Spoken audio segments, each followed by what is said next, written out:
welcome to another episode of Frankly Speaking Sports. And what a very, very exciting night we have for you here live from this Frankly Speaking Sports studio here in Brandon, Florida. So very happy to have you all with us. We got so much great news to talk about today. I mean, a great win by your Tampa Bay Rays today. Two terrific guests we're going to have on. We're going to have former Orlando Magic great Nick Anderson joining us at about 9:15, and then former Major League pitcher is going to be joining us as well, Dennis Rasmussen. So some great news today.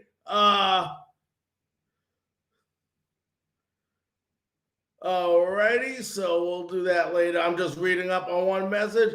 All right, want to welcome everybody onto our show tonight. What a great show we have for you. But before we get into this great show, we'll have, like I said, Nick Anderson in about 15 minutes, and then Dennis Rasmussen. But some sad news in the world of baseball today, and it's just right that we go. Former Cincinnati Red great, all-time everything, Joe Morgan has passed away at 77.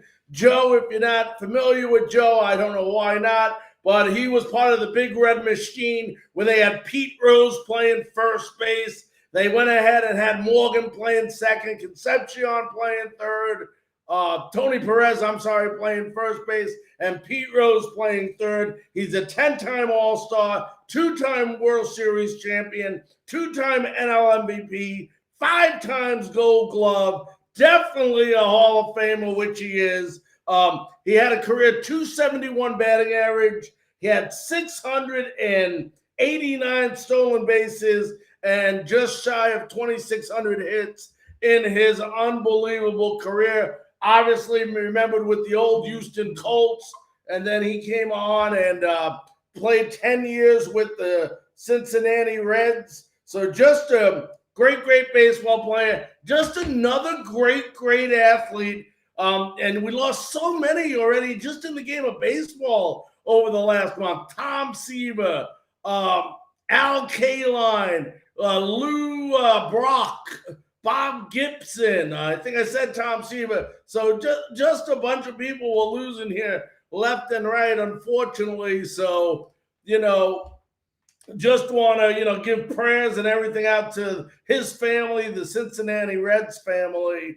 And we'll talk a little bit about him again later on in the show, I'm sure, when Dennis Rasmussen comes on. But, we definitely have to start out our show. It ain't going to be much Buccaneers today, guys. I'm going to tell you right now, we got so much stuff on with us. But the Rays won again, 4-2 today. I mean, unbelievable game. They're up now 2-0 in this series with the Houston Astros. And I'm going to tell you what, guys, this team is playing unbelievable. Look at the way this pitching staff has been playing. I believe the game was 4-3. It actually ended up.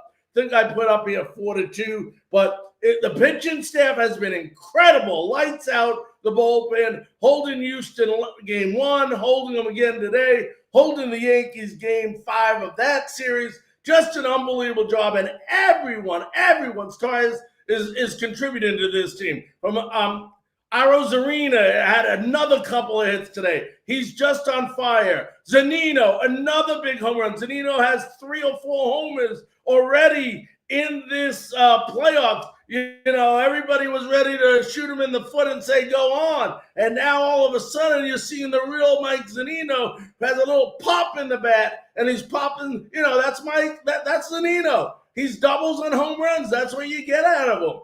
And that's what he's for. Willie Adames and G-Man Choi playing spectacular Joey Wendell defense. Just everybody on this team just coming out to play. And, you can't really point it down to just one guy. Everybody is contributing. Morton today, Snell yesterday. Neither of them had what you would call their best game, but it's good enough to beat the Astros' best. This team is for real. And, it's a 3-chapter book. The Lightning won the first one. our Rays, hopefully the second one, and we'll talk further in the week about our third chapter with the Buccaneers. But, one thing I do want to do here is I do want to show you a couple of quick highlights from this game. And let's go ahead and start out with the home run by Emmanuel Margot. Just an unbelievable shot here.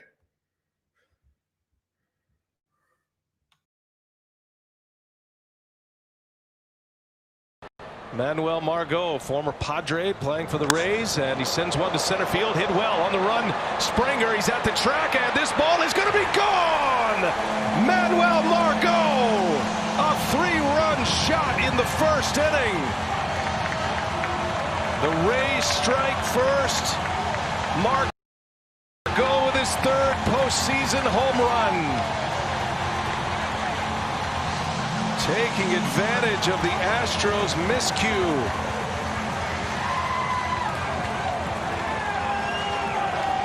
There's that curveball. This one stayed up in the zone. And Margot, who's getting a nice little power stretch here, dead center. Yeah, and that's exactly how you win series. Just an incredible home run. He has a couple in this series. But just when you think this guy can't get any bigger or do anything more spectacular than the home run you just saw, don't count this team out, guys.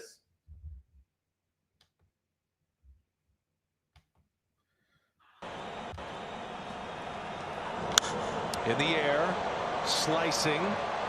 Over is Margot, fighting the sun. Margot! Oh, and he crashes over the wall, and he's got the ball in his glove. It's an out. Wow. What a play by Manny Margot. Oh, man. We were all waiting. Wow, what a catch by Margot. I'm telling you what, just an incredible catch. And our Tampa Bay Rays, of course, like I said, they go on to win by the score of 4-3.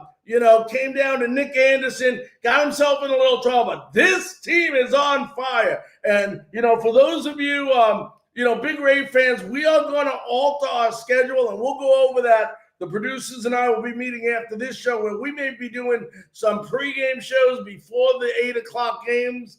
Rather than our regularly scheduled cast. So we'll let you know in the future if that's going to change. But as of now, Rays are up 2-0 in the series as they try to get into their second World Series of their young career here. But, in about 5 minutes, we're going to have Nick Anderson on. And for those of you that did not know, the Los Angeles Lakers did go ahead and they did win another championship yesterday. And I didn't want it to go unnoticed. I know we don't talk a lot about basketball on this show because there's not a particular, the Orlando Magic are the closest basketball team, about 45 minutes away. And they should have a bigger fan base here in Tampa. Yet, unfortunately, they don't. But, I try to talk. I've had a bunch of people from the Magic on our show before, so we've been very lucky to have that. But let's go ahead and let's play a little tribute to the Los Angeles Lakers on their championship victory.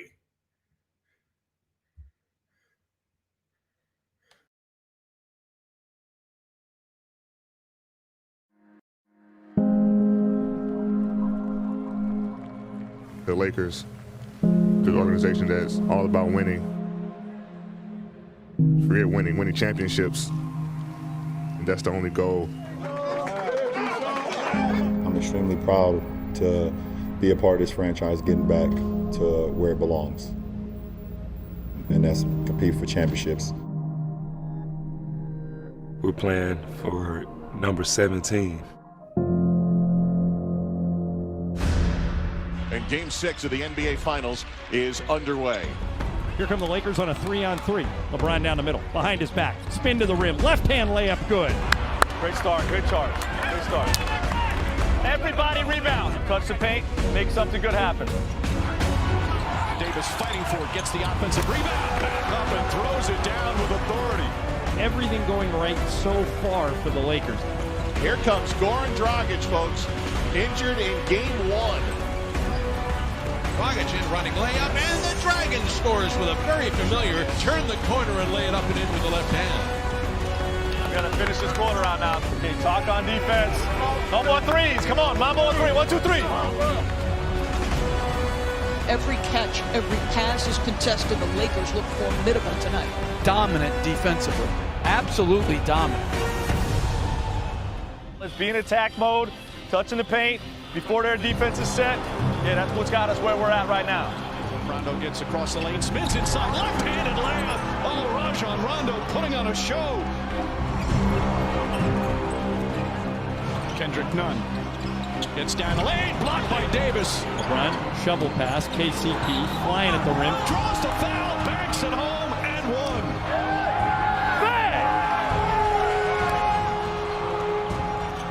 The Lakers pouring it on. LA looking to push every opportunity. Beautiful pass. Caruso banks it in. This game has completely gotten away from Miami. LeBron looks like he wants to close this thing tonight. James goes inside, the flush and the foul. LeBron James has 28 points, 14 rebounds, 10 assists. Triple-double on a championship night for LeBron James. The smiles and the emotion all over the Lakers' faces. Crazy respect. Hell of a job. Thank you. Only few know what that's like, and hell of a job. All the work, all the sweat, all the practices, all the travel. And in this case, all this time in the bubble ends up with what they all set out for as their number one and only goal. And that's it. It's over. This historic 2020 NBA championship belongs to the Los Angeles Lakers. The Lakers conquer the bubble, and banner number 17 will soon hang in the rafters. The finals MVP is LeBron James. And there it is. We want to go ahead and congratulate the LA Lakers on their big championship this year. And it is now my great honor, thrill, and pleasure to introduce to you one of the all-time Orlando Magic greats. Let's welcome in Nick Anderson. Nick, how you doing tonight? I'm doing great. Thanks for having me. Oh, thanks for coming in, Nick. Hey, let me ask you this, Nick. I want to go back in time. What, 1989, I want to say it was? You're coming into the NBA. Not only are you the first draft pick by the Orlando Magic that year at number 11, but you're also the first pick in the history of the Orlando Magic, as it was their first year in existence. Did you feel that much more pressure to succeed because you were the first guy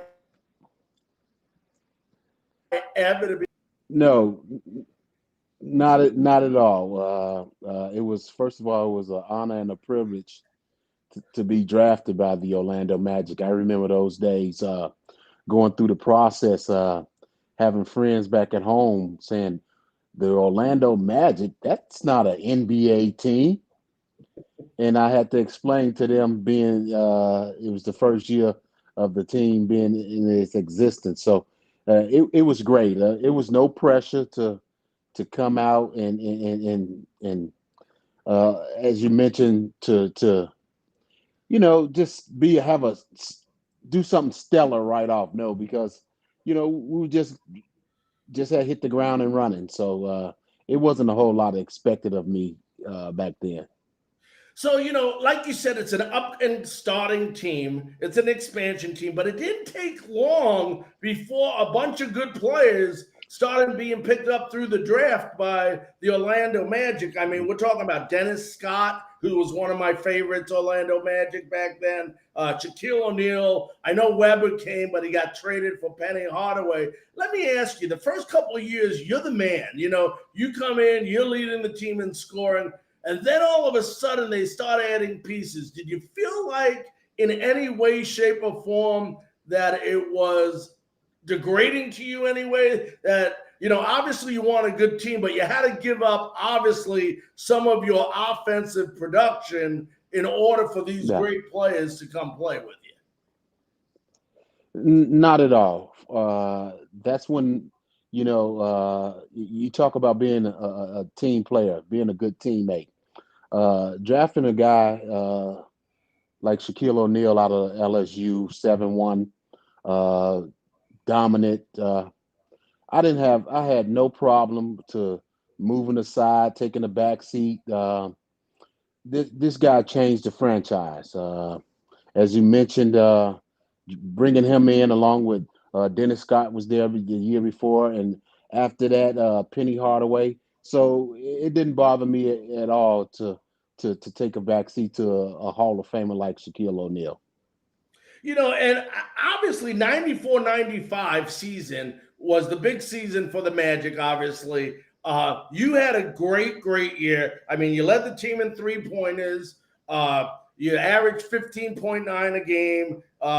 You guys went, I think you had the best record in the Eastern Conference. You won the Atlantic Division. Yeah. Everything is happening. Everything is falling in place. Talk about that year and how special it was for somebody like you that was there from day one. And what is it, 5 years later, 4 years later, and the pieces all start falling into place?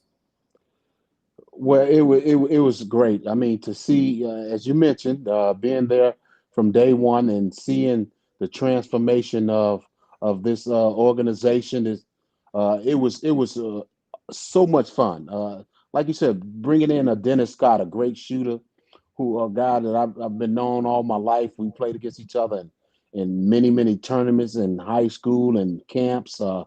Bringing in a tremendous shooter, then you draft a guy like Shaquille O'Neal, who was very dominant. Bringing in a Penny Hardaway from Memphis. Here's a kid 6'7.5", 6'8", point guard that can do everything. And then you bring in more pieces. You bring in an experienced guy like Horace Grant over from the Chicago Bulls, who already had won a couple of championships. And my favorite veteran, and I have to give him a lot of credit because he was, in my opinion, was the guy who held that young ball club together, and that's Brian Shaw. Brian Shaw, as you know, played with some great players, Larry Bird, Robert Parrish, Kevin McHale.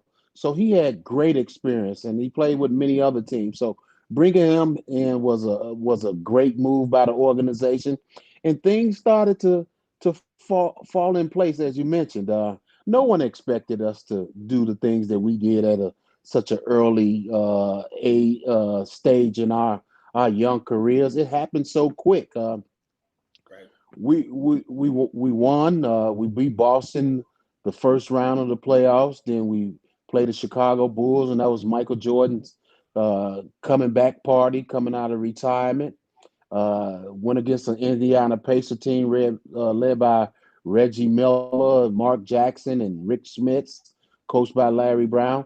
And eventually we fell short to the Houston Rockets. Keem Olajuwon, Clyde Drexler, Robert Horry, Sam Cassell, and those guys in the NBA Finals. But it was great. It was tremendous. Our fan base was outstanding. We just got so much support as a young team. Again, no one expected us to do the things that we did, but it was so much fun. I remember those days. They used to call us the young Beatles. The attention that we were getting across the league. So it was fun times.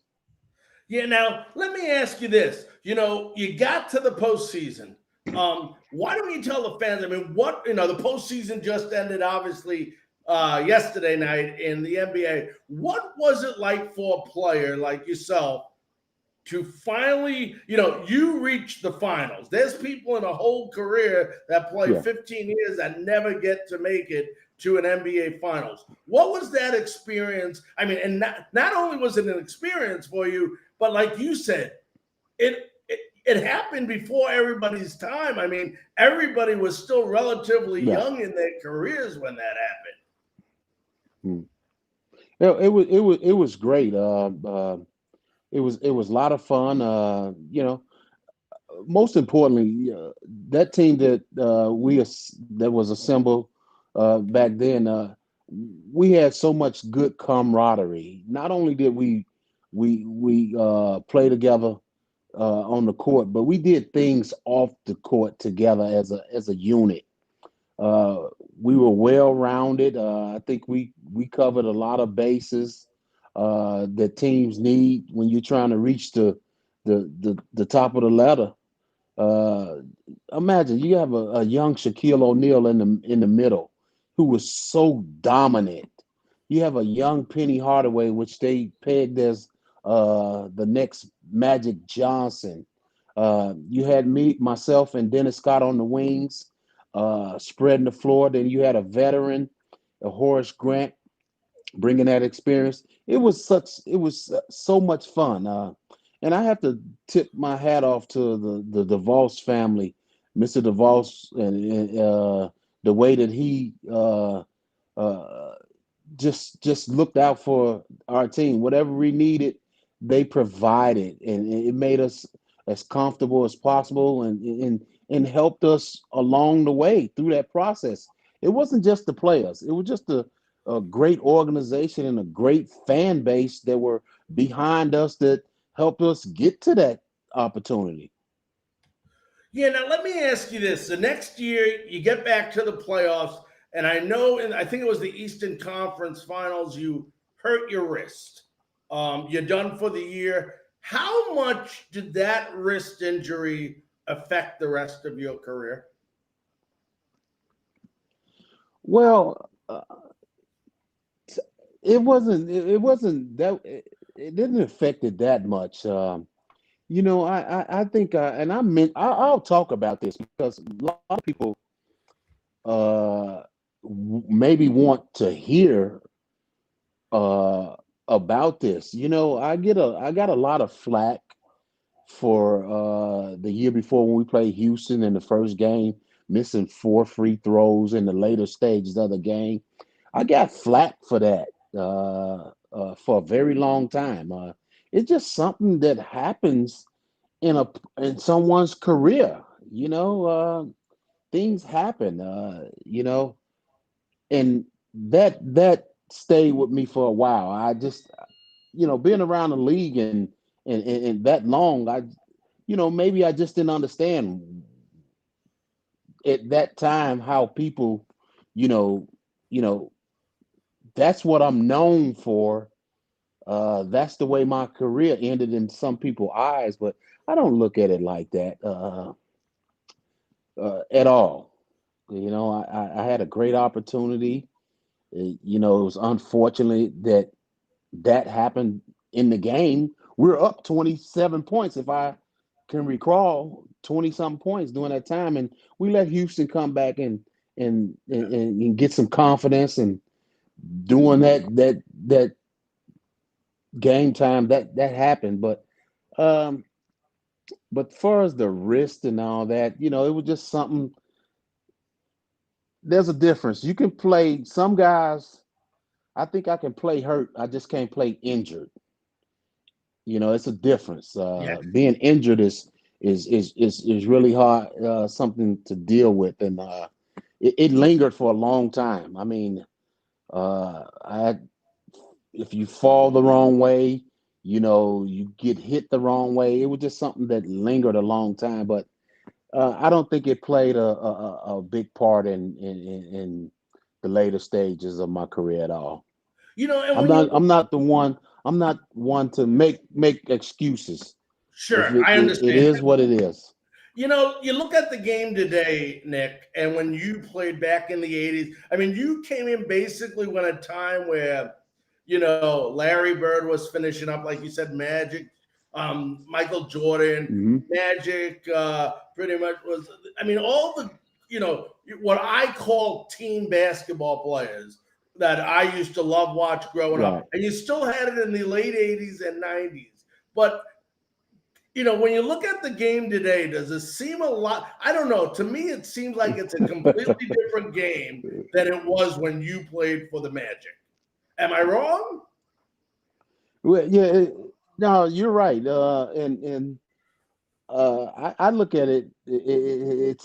I think today's game, in my opinion, I may be wrong, I may be right. I think it's a little bit of a European game in there too, because you see the guys, the Euro step. Uh, we didn't. That was unheard of when we played. Um, they shoot the big man shooting threes and floaters, and our brand of basketball was a center. He protected the middle. He let you know that if you come down in this paint, it's a price to pay. We played inside outside basketball. You think of the centers during that time. You had Elijah Wan, you had David Robinson, you had Shaquille O'Neal, Patrick Ewing, Rick Schmitz. I can go on down the line. Nowadays, you can count on one hand the centers in the league today. Uh, I think it's a wide open game. These guys, they shoot a lot of threes. If I'm not mistaken, I think Houston this year averaged like maybe 94, 95 shots a game, and 55, 58 of them were three-pointers. They shoot three-point baskets in transition. You might have a 3-on-1 and a guy pulls up for a three. That was unheard of when we played. So it's just the style of players that play the game today. That's what they want. That's what they do. I don't argue. I don't try to debate about what they do today and what we did back then. It's just the style of play that they possess today. And I understand that, but isn't it hard to take a player from today, like they love to do, and you know how the media is, and try to compare them to a player that played in your era? It's not the same game. I mean, when you look at the players in your era, No. how many shots did Larry Bird or Magic Johnson or even yourself gave up to give it to somebody else who had an easier shot? Where today, like you said, it's an up and down, shoot the threes and boom. Isn't it unfair to try to compare today's era versus that era? Oh, no question. It's just in my mind and my what the way I look at it is it's just something to talk about. Uh, how many guys that you can say that's a Larry Bird today? I think that one guy that I would compare to a Larry Bird today, he has retired, and that's Dirk Nowitzki. I think he was that type of guy. Who's a Shaquille O'Neal? I don't see a Shaquille O'Neal today. A guy that was so dominant in the middle, a force to be reckoned with every night. So I really think it's hard to compare guys, but that's what they do nowadays. Now, I know you're still working with Orlando. I know you do some community work with the Magic and stuff. How big was it for the city of Orlando to obviously during this unfortunate time host the NBA playoffs? Well, it was good. I think the setup that the NBA had over at the bubble was outstanding. The minds that put that together, if you followed it, there were zero positive tests during the bubble. So I have to tip my hat off to Commissioner Silverman and his staff and what they did. I think it was smart the way they had it set up, and I have to again tip my hat off to the players for coming out and they sacrificed a lot, being away from their families, their homes, for 3 months. You it's like you at a compound. You can't leave. You can't leave the premises. So I think it was tremendous work done all the way around from the league side, the player side, how they bought into everything. Um, yeah, and it was unfortunate that the fans wasn't able to get in and see their favorite team, their favorite players. So yeah, it was unfortunate, and I feel for the fans because I'm a fan, and I wasn't able to go see my favorite team and my favorite players. So, but other than that, I think it was a tremendous job, well done by the league. Now, obviously, the Lakers won, and I'm not going to sit here and ask you, do you think the best team won? But the Lakers did win. But one thing I had a debate about, and you'll understand this, a person that played the game, and I know you'll understand the wording. I just want to put it out there, right? The LeBron James that we just saw win the championship was a lot different of a player than the LeBron James that won previous championships. Well, I think he's a much more mature player. He's always been that player that gets everybody involved in the game. That's why I love him so much. He's a guy that gets everybody that touches and gets them in their sweet spots, as we say. Gets everybody going, and he gets himself going. But there's nothing bad that I have to say about this young man. I love everything about him. For as a basketball player, he's just tremendous. I think people should appreciate a player like him because the day that he hangs them up, people are going to be talking about, well, there are no more LeBron James. We need LeBron James. So appreciate greatness. And I think the young man is a great basketball player as well as a person. Look at the things that he's doing away from the court.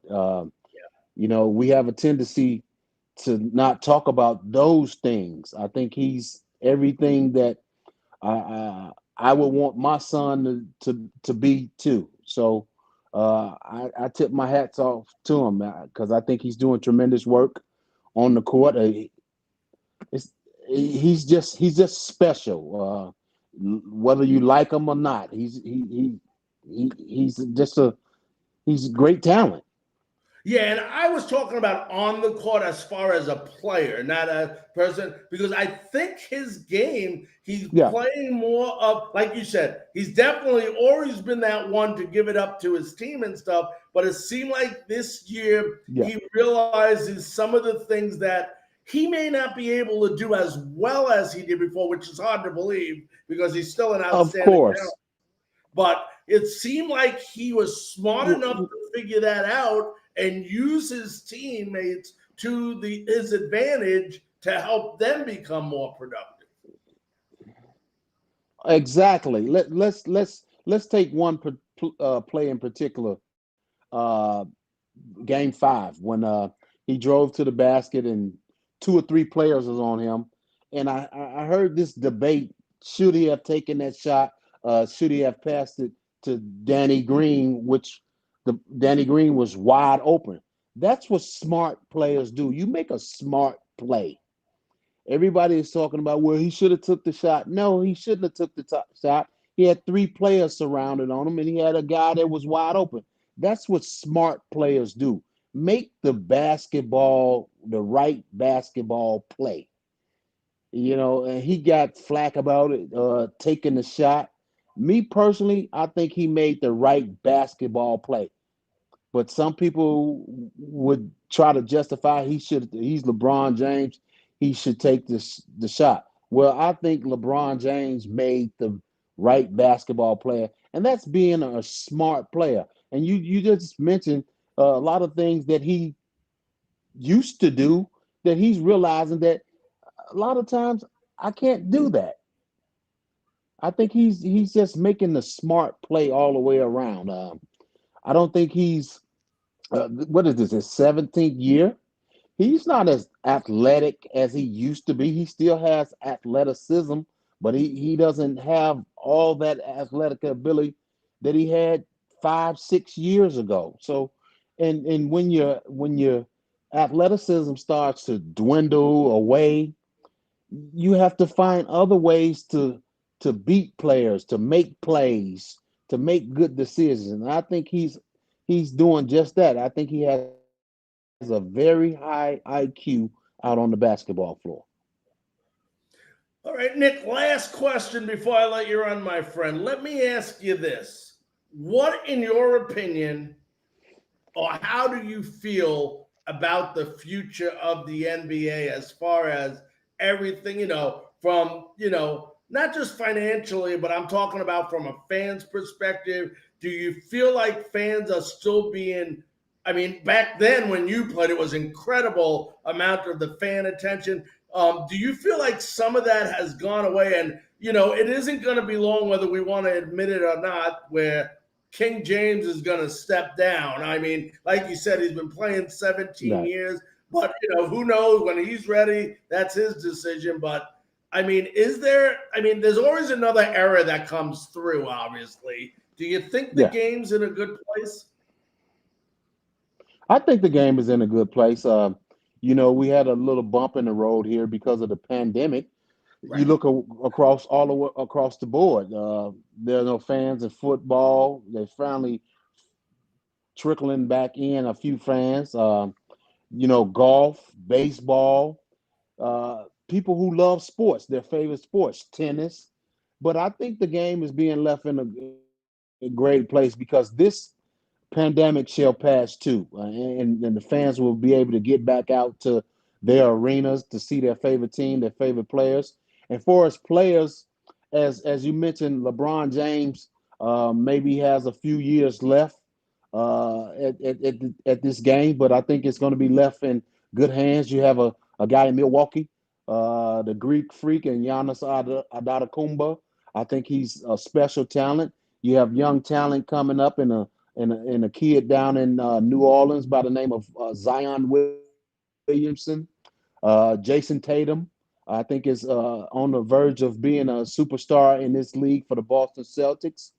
You still have James Harden. You have Russell Westbrook, Kawhi Leonard. I can go on down the line there. I think this game will be left in a good hands once there's no more LeBron James. You think about the Steph Currys, Klay Thompsons, the Kevin Durant's, the Kyrie Irvings. I think this game is it's still up on the uprise. There's no falling off because this league has some very good young talent and up and coming talent, and you never know. You might find a few diamonds in the rough in these drafts and these players that's coming up. Anything can happen.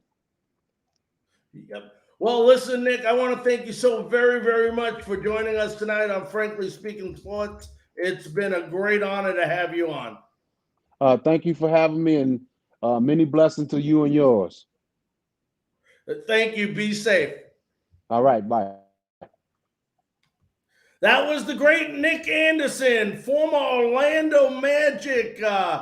Great and, just a great, great, great interview with him. We are just moments away from having former Major League pitcher, New York Yankees, San Diego Padre, Dennis Rasmussen on with us. But before we go ahead and do that, let's go ahead and take a quick commercial break from our sponsor tonight, which is Rent-A-King. Rent-A-King, 609 West Brandon Boulevard.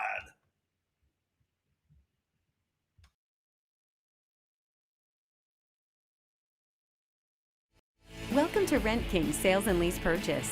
Rent King has quickly grown to become Florida's most popular choice for new furniture, appliances, computers, game systems, and consumer electronics. Our locally owned and operated business offers a selection of more than 10,000 name brand products through our flexible lease ownership plan. There's never a credit check at Rent King. You get instant approval, free same-day delivery, free product repairs, and you can purchase your leased products at any time using our exclusive Try It and Buy It 90 days same as cash plan or our king size early purchase discount. You'll always receive the highest level of service, the largest selection of brand name products, and the guaranteed lowest prices in town at Rent King Sales and Lease Purchase. That's right. We want to thank once again our sponsor, Rent-A-King, 609 West Brandon Boulevard. Go in there. Let them know Larry from Frankly Speaking Sports sent you. They're the king of rentals. That's why they put King in their name. So, ladies and gentlemen, welcome back to Frankly Speaking Sports. It is really a pleasure to have you with us. And our next guest, especially in the New York area where I grew up, is very well known, former Major League pitcher. I pitched for the Yankees for a while, pitched for the Padres. I believe even the Cincinnati Reds you can throw in there as well. Let's welcome in former Major League pitcher, Dennis Rasmussen. Hey, Dennis, Larry, how are you? Today, buddy? Doing great. How are you? I'm doing good, but hey, listen, I didn't expect to have necessarily this conversation when you came on first thing, but as you know, you were coming up back in I believe it was the late 80s, back that era when Joe Morgan was just finishing up his career, and obviously the passing of Joe Morgan today earlier, age 77. I know he wasn't with the Reds when you came up, but did you get to know Joe, whether it was through facing him or playing against him for that 1 year he was still there, or through broadcasting?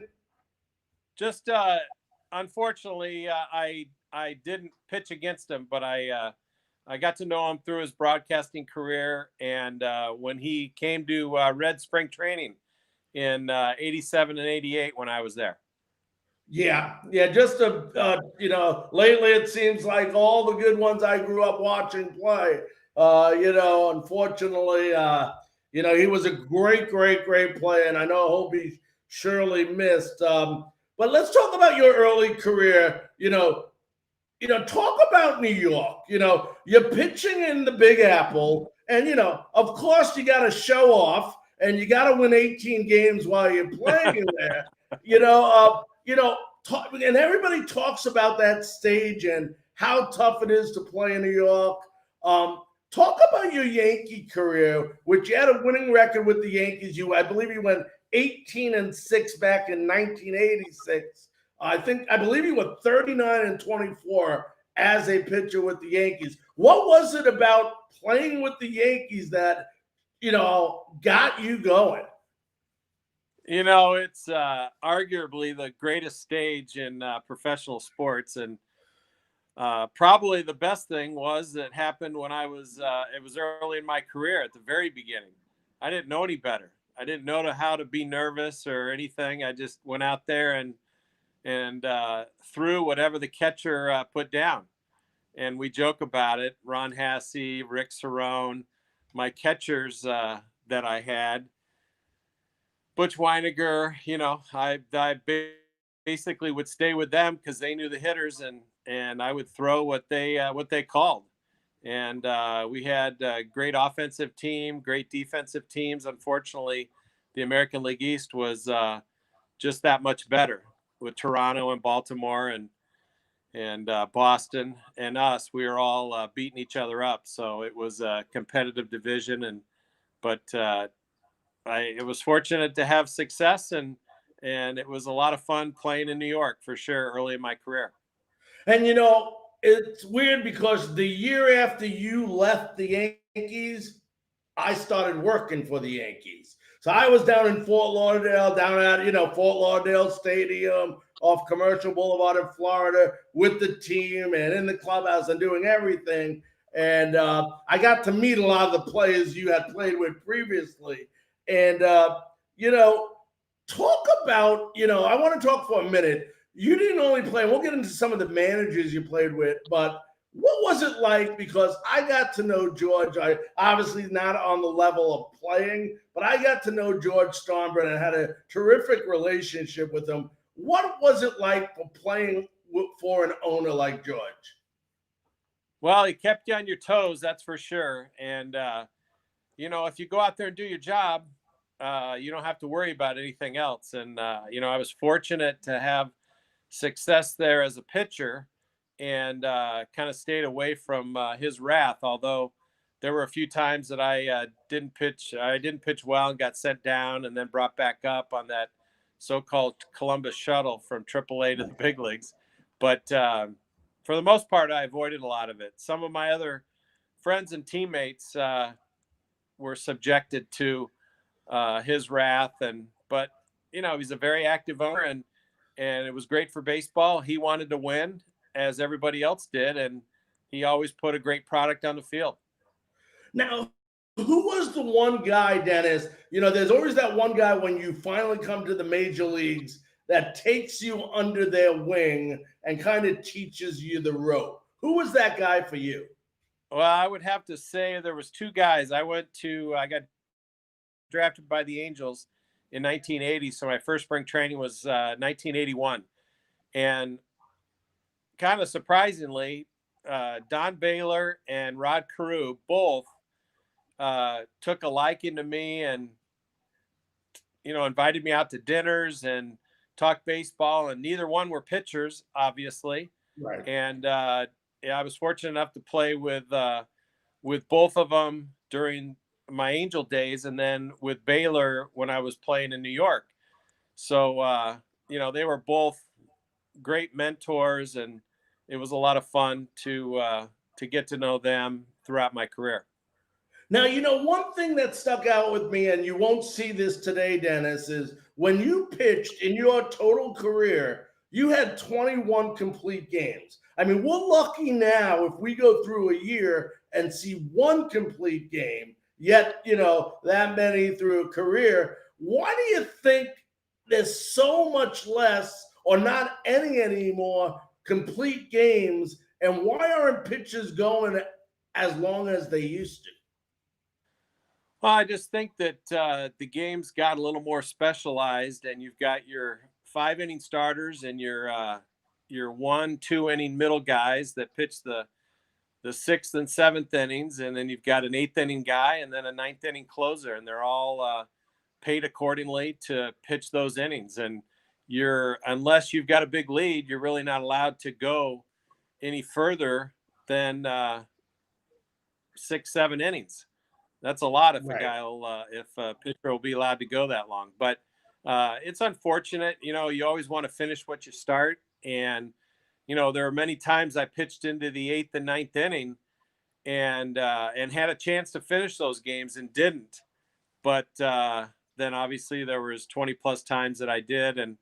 And probably a handful of those were shutouts, which allowed me to stay in the game since we had scored enough runs. And I was working on we were working on a shutout. Now, you talked about the game, and it's changed so much, not just on the pitching aspect, but the game as a whole. I mean, you used to play for some great coaches, and small ball was the key back then.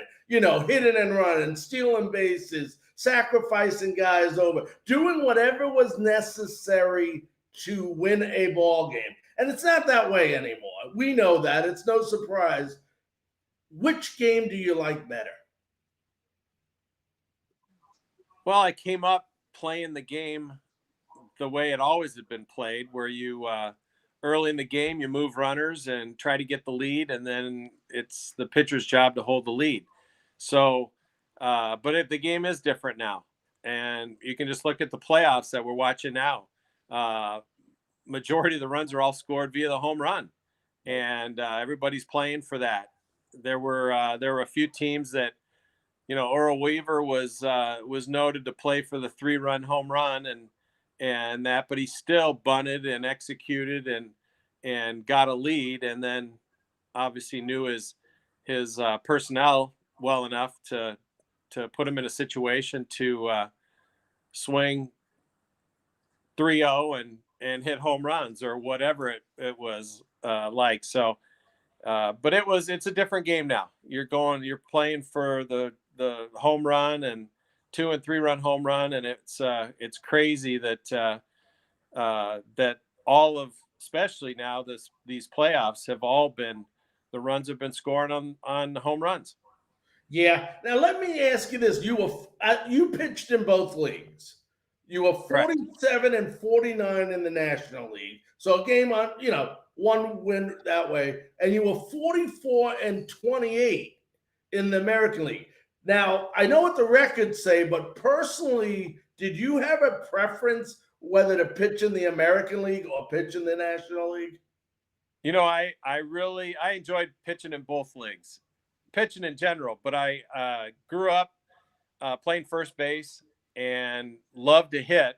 So I was fortunate to play half my career in the National League, and I'm proud to say I got 50 hits in the big leagues, and I hit just less than 200, but not bad for a pitcher. But I wasn't an easy out, so to speak, and I enjoyed that part of the game when it came to my turn to hit, and my teammates actually supported me as well, and they were looking forward to somebody didn't read the scouting report or anything that I could swing the bat, and if I beat them and got a lead and stayed out there pitching, I was able to go out there and help myself in my own cause.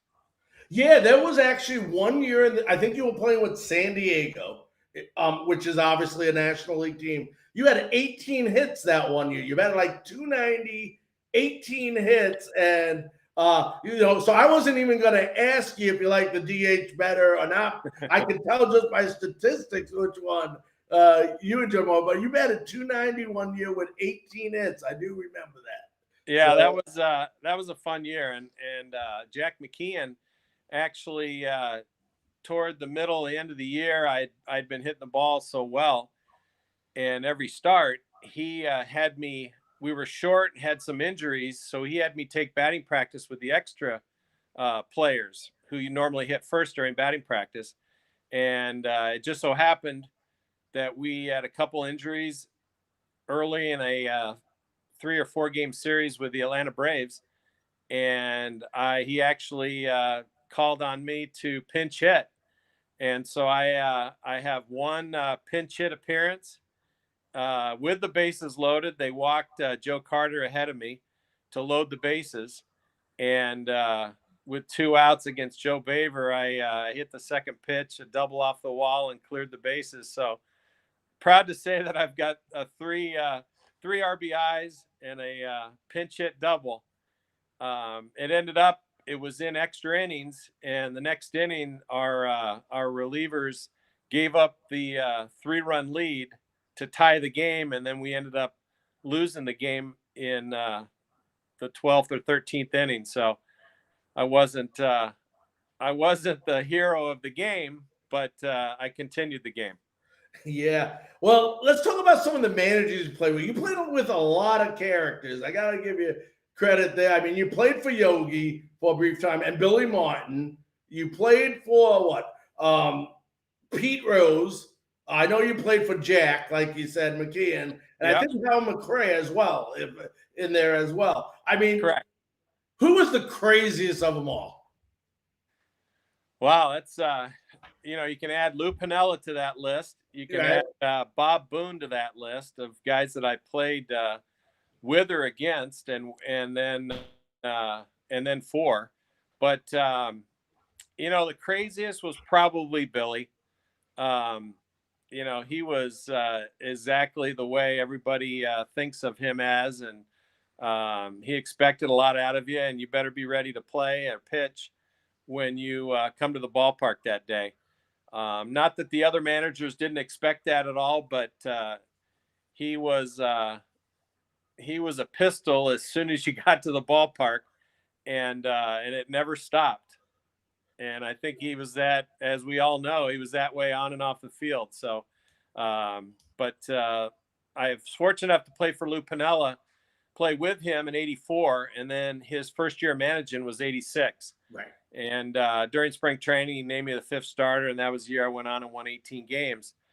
And so I credit him a lot to kind of give me an opportunity to establish myself as a major league pitcher that particular season. And but he became a Hall of Fame manager, and with his volatile Spaniard background, he was an eccentric guy as well, and would do some things on the field that were out of control and crazy as well as Billy did. So, but I was fortunate to play a lot of great managers and for a lot of managers and coaches, and in my career.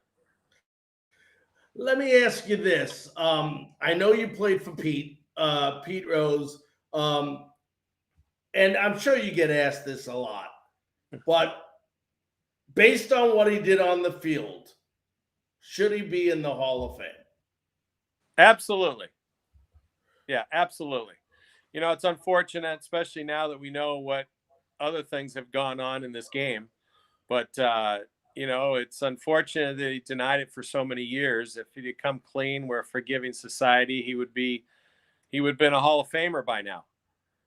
Longtime Hall of Famer by now, probably. So he was a great player, and actually was a really good manager as well. He just didn't get credit. A lot of the other things overshadowed his managerial ability. But unfortunately, he should be a Hall of Famer. I'm not sure he ever will be. Now, maybe years down the road still, if it hasn't happened now. But he definitely is a Hall of Famer in my book. Yeah, and I agree 100%. Let me ask you this, Dennis. If you have to look back on your career, and you could definitely call it a successful career, which it was, what is the one moment, if somebody asks you, that sticks out the most? Oh, wow. You know, I just get that's a tough question. You know, getting that first when I was in AAA, we won the Governor's Cup in '83, and Johnny Oates brought myself and Edwin Rodriguez into his office after we were celebrating, and said that, you know, we were catching the flight the next day to San Diego, and we got called up to the big leagues for the first time. You know, that's that first call is incredibly special. First big league win that I had in my second big league start in Seattle in the Kingdom in May, after getting called up when the Yankees were struggling at the beginning of the season, '84, and a lot of us came up. Mattingly came up early, and then Bobby Meacham and Brian Dayette and Mike Palirulo, and we all kind of came up together. And Yogi talked to each of us, says, "All right, kids, show us what you got," basically. And we all were able to go out there and do our job and have fun and start putting the Yankees on a kind of winning note more after getting off to a bad start at the beginning of '84. But there's a lot of great memories that I had. I was fortunate enough to stay healthy and play for parts of 12 years. And one of my starts, so the last start I had in 1992 against the Angels, who was the team that drafted me, I pitched against Bert Blyleven. That was his second to last career start. And I had a no-hitter till the top of the fourth, gave up a leadoff single to Damon Easley, and a couple pitches later picked him off and retired all 27 hitters in a one-hitter in like an hour and 44-minute game. And so I was, that's pretty amazing. That was one of a memorable pitching performances that didn't mean anything to go to the playoffs or anything, but it was the last start of a season. Hey, let me ask you a last question before I let you run, Dennis. Every Yankee player talks about this. It don't matter if they played with the Yankees for 1 year or played with them for 15 years. But they say as a player, one of the most memorable things about being a Yankee is being able to watch an old-timers game. They just say it's incredible. Now, I know you pitched in a couple maybe, but you know, as a player, you got to see them. They just talk about all the tradition and all the players that, of course, are still alive when they put on those events, to come back, and it just gives you chills, they say. Yeah, it's I was fortunate to be a part of 4 of them. Never pitched on that day, and I always hoped that I didn't, so I could spend time, because at that time, which now it's different from what I've heard, but at that time they used your lockers in the Yankee clubhouse in old Yankee Stadium. So I had for 3 of the 4 years I had Roger Maris use my locker, and he goes, "Well, I probably need to use your locker." I said, "Absolutely." So we are able to get balls signed and take pictures with these guys and get to talk to them. And it seemed like it went by way too fast, but all of us younger guys were one of the first ones in the clubhouse on Old Timers Day games, and so we could share some stories and hear some stories, because the older players all love to tell the stories that happen over the years, and they get better and better each year. So, well, yeah, listen, Old Timers Day was always something that we all look forward to, and especially that we had them in our clubhouse, and we were able to dress right along next to them and watch them go out there and play the game, and sit in our dugout and right next to the Hank Bauer and Moose Scourins and Roger Maris's and Joe DiMaggio's. I mean, it was amazing. So yeah, I can imagine. Yeah. So we all have those same stories, and fortunately have a lot of pictures to look back on. Yep. Well, listen, I want to thank you so very much for taking your time tonight out of your busy schedule to join us on Frankly Speaking Sports.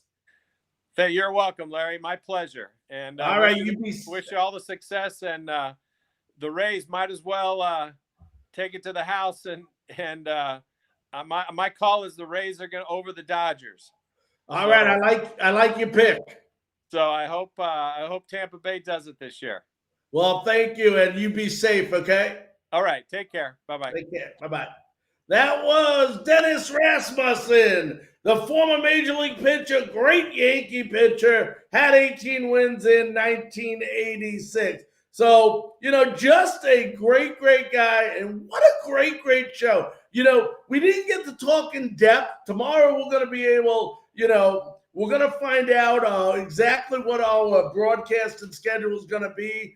We are right now slated to do a USF Bullseye show tomorrow night at 9:00 with